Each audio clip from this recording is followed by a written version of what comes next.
You are the magic. And you always have been. Welcome to the very first You Are the Magic podcast episode. I'm your host, Sarah Breshears, and I am so freaking excited you're here. I want to start with telling you how this podcast came to be, where it came from, why we're talking about magic. We're not pulling any rabbits out of hats. We're not doing any tricks. This is about owning the magic that you are deep down, that we have covered with expectations and roles and the facade that we want people to see us as and everything that we're told that we have to be. We're going to get a little bit woo, we're going to get a little bit weird, and we're going to get really, really authentic. So I'm so happy that you are here. Welcome to the You Are the Magic studio, where we are always comfy and cozy. So grab your favorite hoodie, a blanket, your favorite drink, and let's get into this. The show very first came to me in January of 2024. It was January 14th. I was laying on my yoga mat in Shavasana. If you don't know, that's like the meditative state at the end of a yoga flow for the last like 5-ish minutes or so. And I was still very new to yoga. I was going through one of the hardest, if not the hardest, months of my entire life. My aunt that I was very close to whenever I was little passed away without me being able to go home and say goodbye. One of my dogs had a tail infection, didn't even know that was a thing, and we were at the vet 4 times in 1 week. I had to move out of my apartment temporarily while there was construction being done, and that's a whole nother story. And my business, I own a social media marketing agency, and we were having our lowest month in almost 2 years. And it was January, it was gray, it was cold outside, it was lonely. It was just a really, really rough month. It was a very, very dark month for me mentally. And so I had started going to yoga. It was the first exercise that I had found that I actually felt better about myself whenever I was leaving than I did whenever I got there. And so I'm this little baby yogi laying on my mat, and I'm like, God, universe, source, whoever's up there, mom, dad, show me the next step. What am I supposed to do? I remember praying, if you want me to be a mime in Argentina, I will move and I will be a mime in Argentina. Just please point me in the right direction. Give me some kind of guidance, because I feel like this is the bottom and I don't know how to claw my way back out. And I just heard, you are the magic. And my first response was, what the fuck does that mean? And so I sat there with it and I started to really think about what my magic was. And at this point in my business, I was contemplating, where do we go from here? Do we burn it all down, start something brand new? Do we double down on coaching and courses? Do we forget coaching and courses and just do social media management? Do I start a podcast? I was debating that at the time too. Really just searching for some kind of direction that would still allow me to fulfill the mission of supporting women in the health and wellness space grow their businesses. And the message, you are the magic, to me meant that it didn't matter how I wanted to package my work, whether it was courses or coaching or a podcast or in-person events or social media management. It didn't matter, because I was the magic in all of it. No matter how I wanted to deliver it, the delivery would be the same. And the delivery was the magic that I create. And so I turned around. That was our lowest month in, I think, over 2 years. And I turned around in February and had our highest month ever, hitting $30,000 for the first time. And had more than anything, the financial piece was amazing and like so cool, right? Such a big milestone. But more than anything, I finally felt like I had clarity on what it was that I wanted to do and the way that I wanted to work with people and the way that I wanted to deliver my magic. But it was going to be my magic no matter what. And I knew that, and I was ready to own that. So there was another night about a year after this that I was getting ready for bed, and I have my oracle cards, Rebecca Campbell. If you do not have her cards, they are amazing.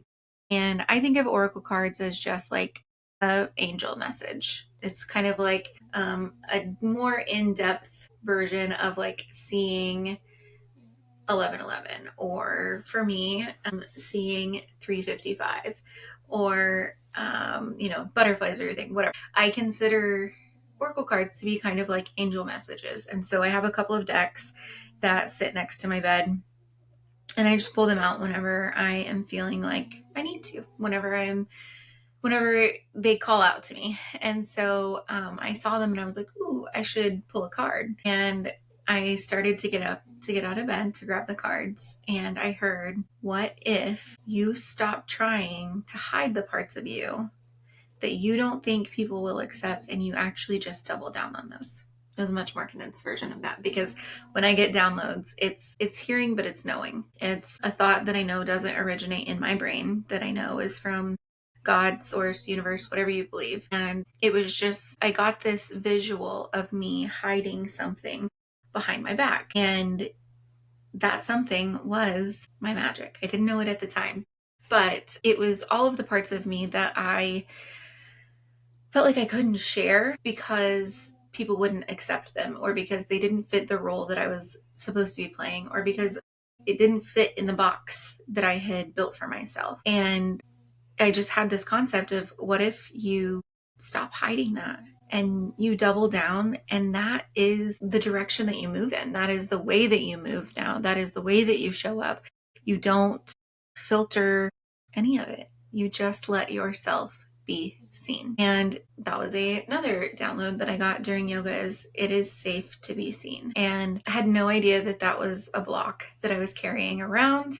But if you have been in the social media world for any amount of time, you know the scrutiny that comes with that, and the trolls that like to hide out behind the keyboard and show up in your comments. And just, they're always the keyboard Karens that don't have the guts to be in the arena with you, but they always want to talk about what you're doing in the arena. And I didn't know that that was a block that I was carrying around, the fear of really being seen. And I realized that all three of these really tied together, because my magic really went back to the parts of me that I was trying to keep tucked away, keep concealed. And I really, to lean into that, needed to allow myself to be seen. I needed to believe that it was safe to be seen. And this all led to a whole year of not fun, but a lot of growth. And I started doing EMDR, gave myself permission to not sell or create anything new in my business for the last 3 months of the year. Gave myself permission to slow down over the summer, to really think about what I wanted, not just my business to look like, but my life to look like. And really gave myself permission to let it be anything. Not, well, from here, we could have one of these three choices based on where we're at now. I said, screw that. What do I want? Big picture, anything is possible. No one's going to have feelings about it. I can't screw it up. I won't fail. What do I want? And through the process of sitting with this and doing EMDR and figuring out where all of these blocks came from and doing a ton of yoga, I got certified to teach yoga during this time. And that was a whole transformational journey in and of itself. I realized that this is my work. And this is what I do with so many of my clients already, is helping them own and be proud of and really truly love those parts of them that they've been told are too much, are too loud, are too quirky, are too weird, are not what everyone wants you to be, or it's not what's going to sell, or that'll never work, or all of those lies that we have been told about those quirks, those unique traits that you have. I help people overcome that. And I realized that that is my true magic in the work that I do with my clients.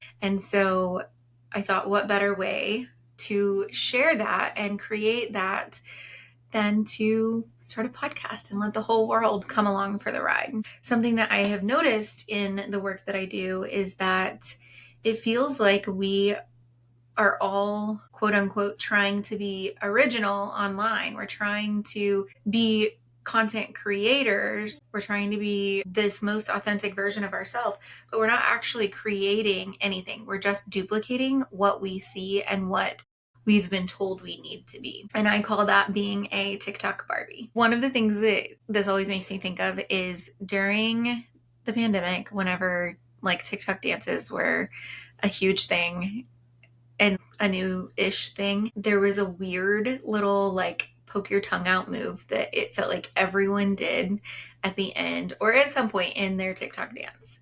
And everyone was doing the same moves, which I get it, like that's the point of the trend, but everyone was doing the same moves, the same little facial movements and your expressions, and everyone was doing the same thing. And that's what it makes me think of, like everyone's doing the same performance, but trying to be original in doing it, but you can't be original whenever you're literally copying what everyone else is doing. And not just in dances. I mean, in the way that we show up online, the way that we show up in real life, the way that we pursue any kind of aspirations, whether it's relationships or the cars that we want to drive or the trips that we want to go on. It's all modeled off of what we see online, what we see other people doing in real life, what our perception of what it should be, instead of really sitting with what we actually deeply at our core want it to be. And I truly believe that we are all meant to do great things. I think that we all have a purpose here. I think that our souls chose to be here at this time for a reason. We won't ever see that fully come to fruition until we are willing to be fully seen and to own our magic. And so this podcast is me leaning all the way in. This is my journey of owning my magic and bringing you along for the ride with me. This is me leaning into my woo, my weird side, the overwhelming enthusiasm that I feel for life. It is me leaning into the huge feelings that I've always had. My roommate in college told me, she said, when God made you, I think he gave you extra feelers because you feel things so deeply. And that was something that I always had tried to hide. My woo-ness and my spirituality and the fact that I sometimes can feel and hear and see things that not other people can. The fact that I have oracle cards, those are all things that I have kept hidden and felt like would not be accepted, felt like I would be judged for, felt like some of the things that I love, that people would find those cringy. So this show is me taking you along for the ride as I own my magic and sharing the stories of other incredible humans who have leaned into their magic and found that it was actually the superpower instead of something that they should keep hidden.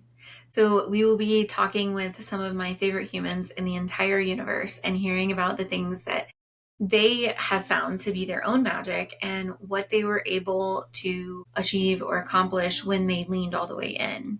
We are going to find out how it turned into their life purpose, how it turned into more success than they had ever dreamed of, how it turned into them feeling like they fit in no matter what room they walk into. My hope for you with creating the show is that you learn to recognize and own your own magic, that you lean all the way in, that you bet on yourself, and that you double down every damn day on that bet, and that you see yourself reflected in the stories of the people that you're going to hear about, so that you can finally realize that your flavor of weird is actually your superpower. All right, fam, you know what to do. Rate the show, send to a friend, and make sure you subscribe and follow so you never miss the magic. See you next week.